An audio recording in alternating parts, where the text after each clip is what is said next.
Good afternoon. This is Robert Chappell, Executive Editor of Madison365 with your daily news update for Monday, the 24th of August.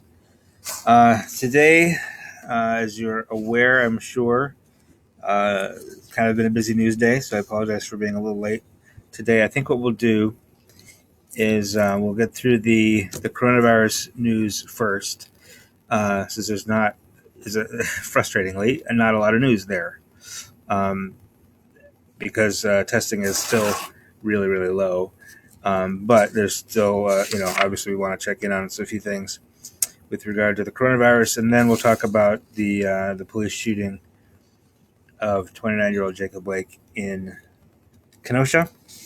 We'll do questions on, let's do this. So we'll do questions on coronavirus after I talk through coronavirus. So if you have coronavirus questions, pop in there now. And then we'll catch any questions you might have about Kenosha at the end. For the second half, I'll just go through what we know. There's been a few updates and a few developments from last night that we'll talk through. So let's get through the coronavirus first. The positive test rate did fall a little bit, as has been happening for the last several weeks. It'll be the percentage of positive tests will be high on the weekends and then drift down over the course of the week and then pop back up again on the weekends. We'd much rather it just go down and stay down like it did in June. But today it's at 8.05%. The frustrating part is that only 4,865 tests were processed today, which is on the weekends. That number of tests has been on the low side, but the low side has been like 6,000 to 9,000. Yesterday there was about 4,820, which is the lowest since the middle of May. And then today it's only 41 more. It's 4,865. That's not nearly enough tests to give us a really good picture of kind of what's going on statewide. Okay. 392 positive results out of those 4,800 tests, which is about just a little over 8%. And that brings us total case count to 70,854. Now, if the reason that the lower test number is not good, in my estimation, is that, first of all, just that 392 number is just not particularly meaningful. It doesn't tell us very much, which is unfortunate. Also, the other reason it's bad is that the 392, if 8% were to remain consistent and we doubled the number of tests, we got closer to 10,000, that would mean there's another 400 or so people who should have been reported as positive today and who may or may not be aware at this point that they're walking around positive. So for those reasons, both of those reasons, we'd rather the testing be higher. So yesterday's numbers, as I mentioned, was the lowest number of tests since the middle of May, since May 13th. The other one piece of good news today is that there were no new fatalities reported. We do know that there's at least one in Dane County that has been reported in the media, but not in the data, and that is the unfortunate death of a Dane County Sheriff's deputy, who is being considered to have died in the line of duty because he contracted the virus while on duty. So that but his death has not been reported in the state data yet. So we know there's at least one coming. 7-day average now of new cases is 665, which is artificially low because of the last 3 days of really low testing. 14-day average is now 698. Over the past 7 days, the percentage of positive tests has averaged 8.15%. And it's been 8.11% over the past 14 days, so pretty consistently right around 8% for the past 2 weeks. We've averaged 6 deaths per day over the past 2 weeks as well, and over the past week. Locally speaking, Milwaukee County had the most cases today with 72, Waukesha County with 54. 9.78% of tests came back positive in Milwaukee County. Waukesha County, that was 17.09. A couple of the local spots with this dearth of testing, we don't have a lot of localities with high numbers, just because the lack of testing is a statewide issue. But Dodge County, here down in the south central Wisconsin, 23 new cases there, 12.7% positive. Oconto County, 14 new cases, 93% positive tests. 14 new cases and only did 15 tests, which means either that they just haven't reported a bunch of negative tests yet, or they're really focusing their tests on clusters of people who are likely to be infected. Outagamie County, 26 new cases, 12.87% positive tests. Walworth County is another same thing as Oconto County, 13 new cases, 100% positive tests. They did 13 tests and came back 13 positive results, which means either they're not reporting the negative tests yet, or they really are just focusing their testing on people who are likely to be infected. And then Winnebago County, 10 new cases, 10.2% positive. A couple of spots that are slightly better shape. Rock County, 11 new cases and only 5.5% positive. Fond du Lac County, 22 cases, 7.6% positive. And then Dane County, 29 new cases, 3.8% positive. When we wrote this up earlier today, we did not yet have the hospitalization data. Let me see if that's up yet.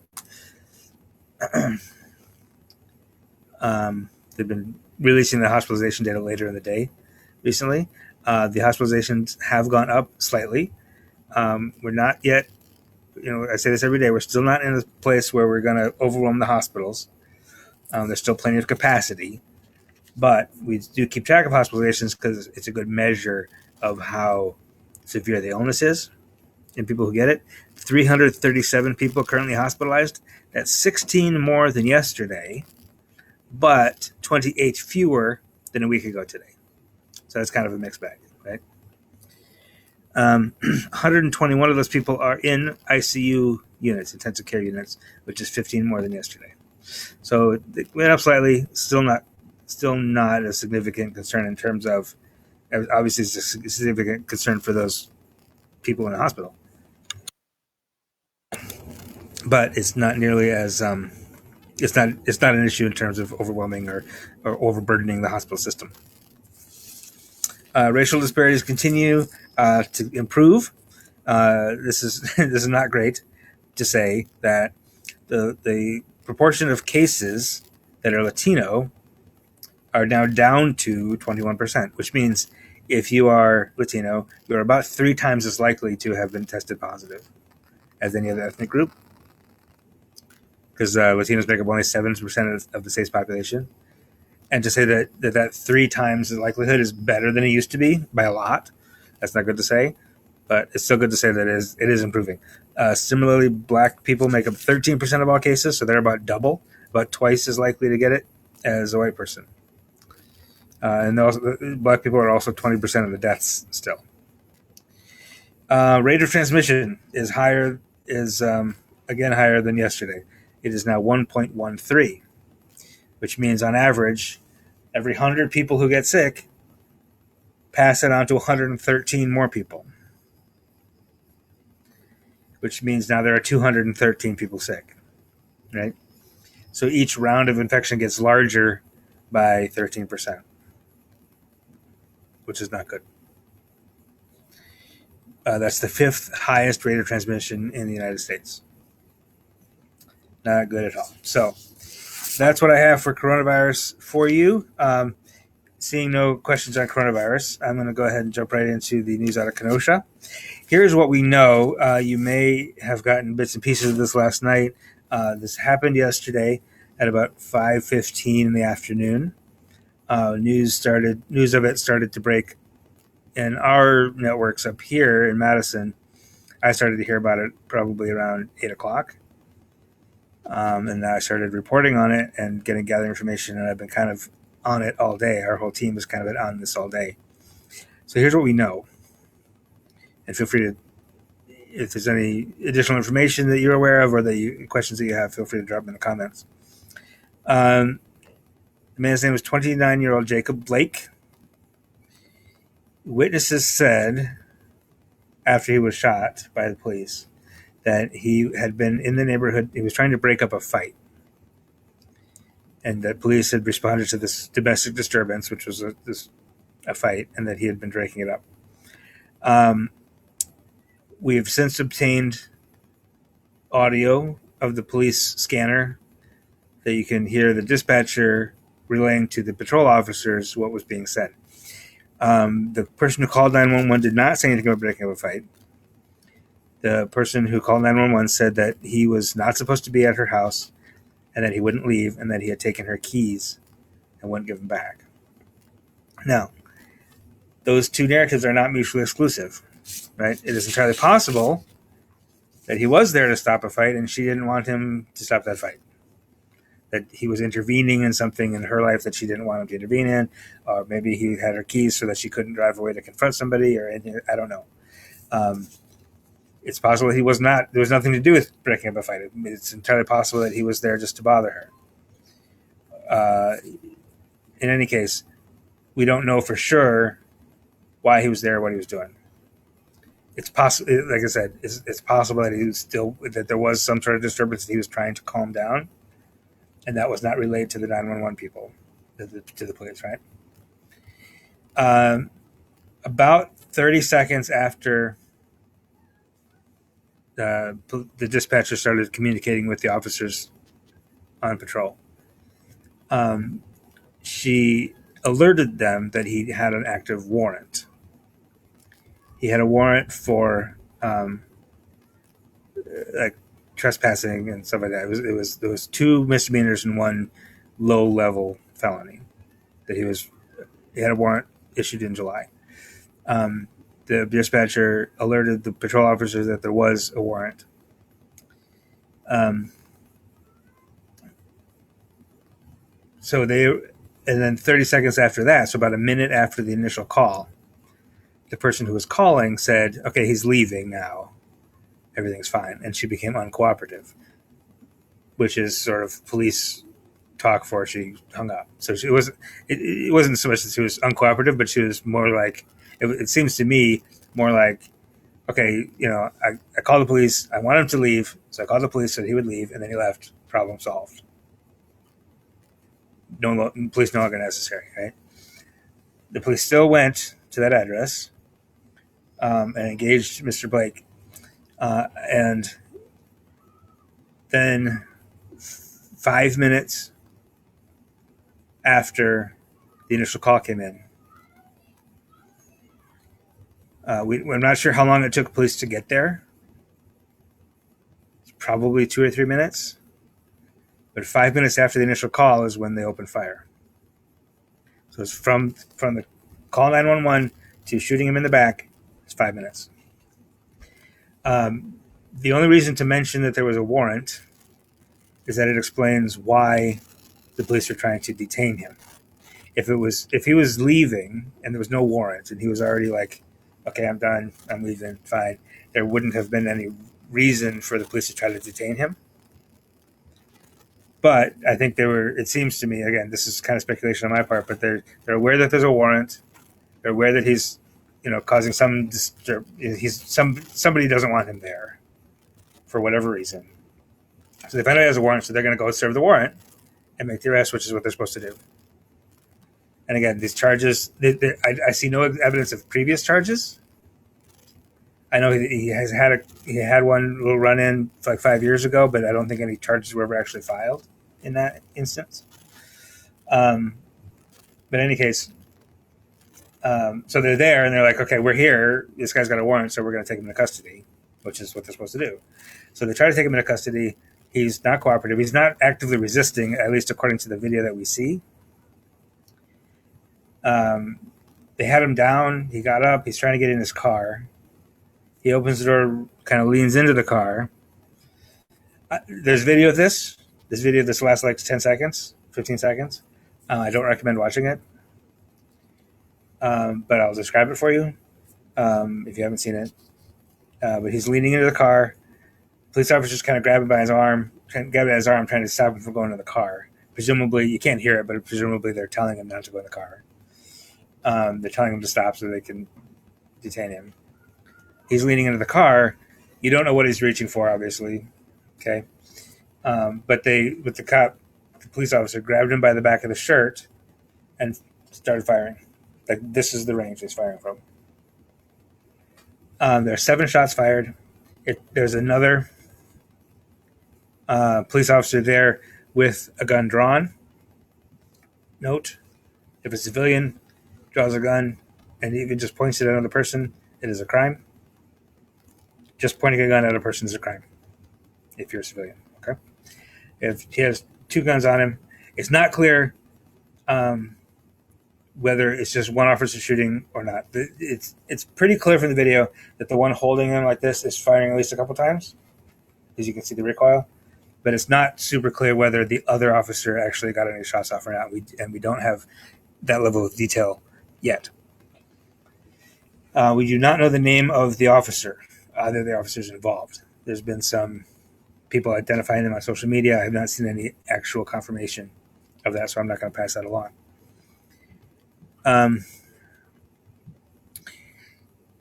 So the remarkable thing, one of the remarkable things, is that he's still alive. It's not clear how many times he got hit. He clearly did get hit. He was clearly gravely injured on the scene. There's additional video of the police officers trying to take care of him. They did render aid right away. He fell backwards out of the car, and they did, about a minute, maybe like 40 seconds after they made the call of shots fired, they requested a rescue ambulance. Also of note, after the shots fired call came, they didn't say, all they said was shots fired, and then there's a protocol that goes into effect, and other agencies are called in, etc. But they didn't say, like, we shot him or he shot us. All they said was shots fired. And about a minute after that, somebody on the line, I don't know if it was another patrol officer or if it's somebody back at headquarters or what, asked, are all the officers okay? And then when somebody else was en route, they said, make sure all the officers are okay. And nobody said anything about whether Mr. Blake was okay. Just an observation. Last night, then, there were protests in Kenosha. Not having been there, just kind of watching via Facebook Live and other media outlet coverage and stuff, it didn't appear to be real organized, as like an organized collective action. It seemed to be an expression of pure emotion and anger. There were a used car lot was basically burned to the ground. It was near the, I believe it was near the police precinct there, or maybe near a courthouse, or it was near a government building of some kind. There was some government dump trucks and stuff that got lit on fire, some like city-owned dump trucks and stuff like that, and a few cop cars that got damaged pretty badly. It looked to be several hundred people. It's a little bit hard to judge via live video at night, but it looked like at least several hundred people. It might have been thousands. There were a couple dozen people who turned out downtown last night in Madison.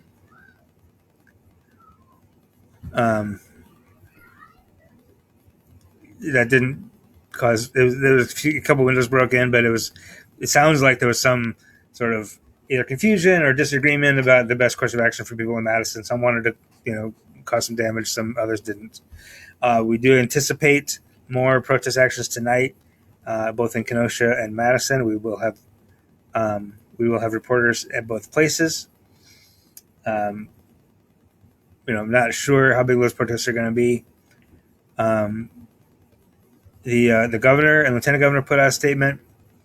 The governor put out a statement, I believe, late last night. It's all kind of running together.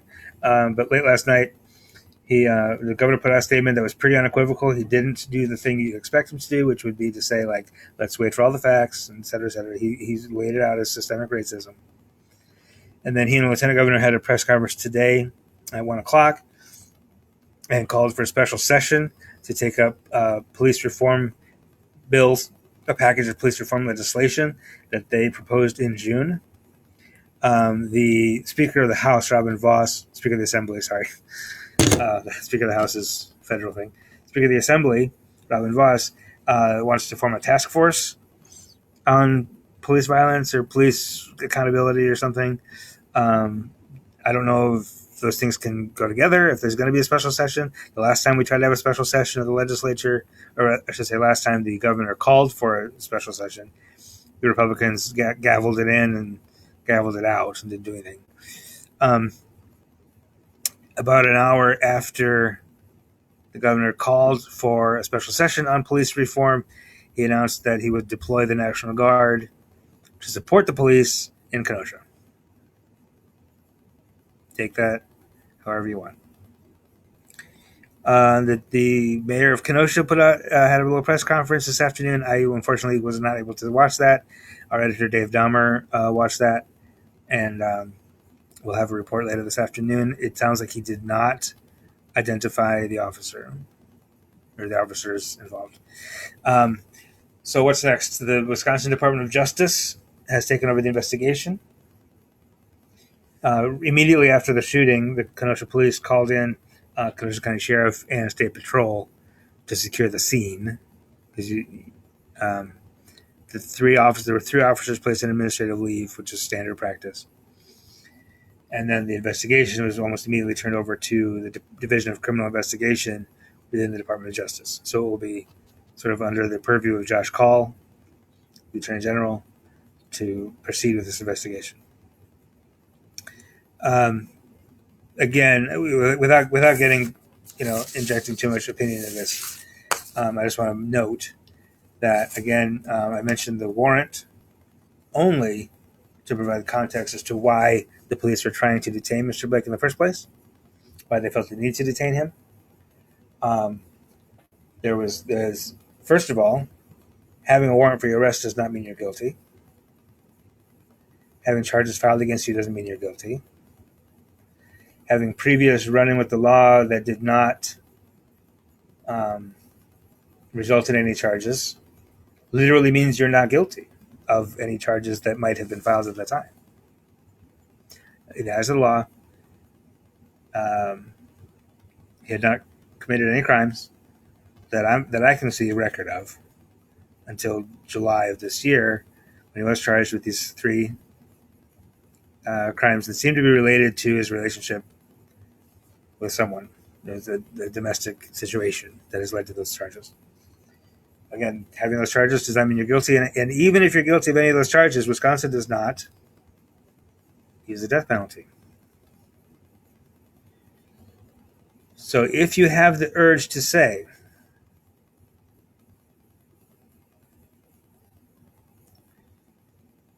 that he somehow deserved it because he was a criminal,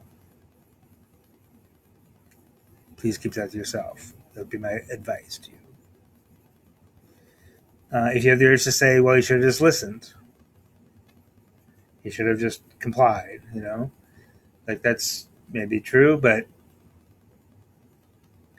if they just let him walk away and drive away, they can add resisting arrest to the charge, get around to arresting him another day, and you've got another charge.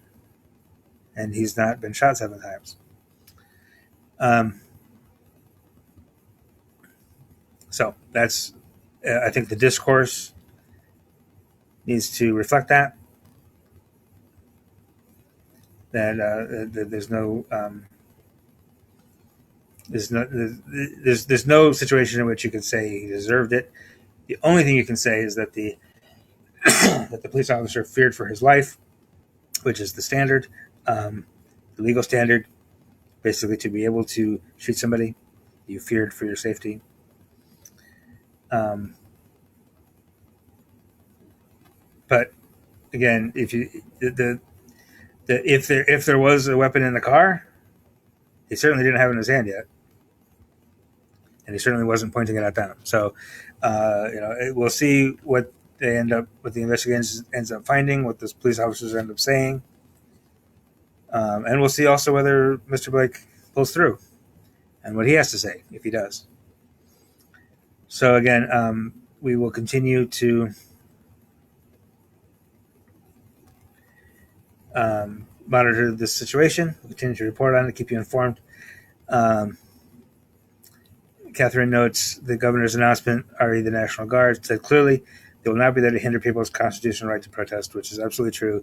The police in Kenosha will also not hinder people's constitutional right to protest. However, they are there to act as law enforcement.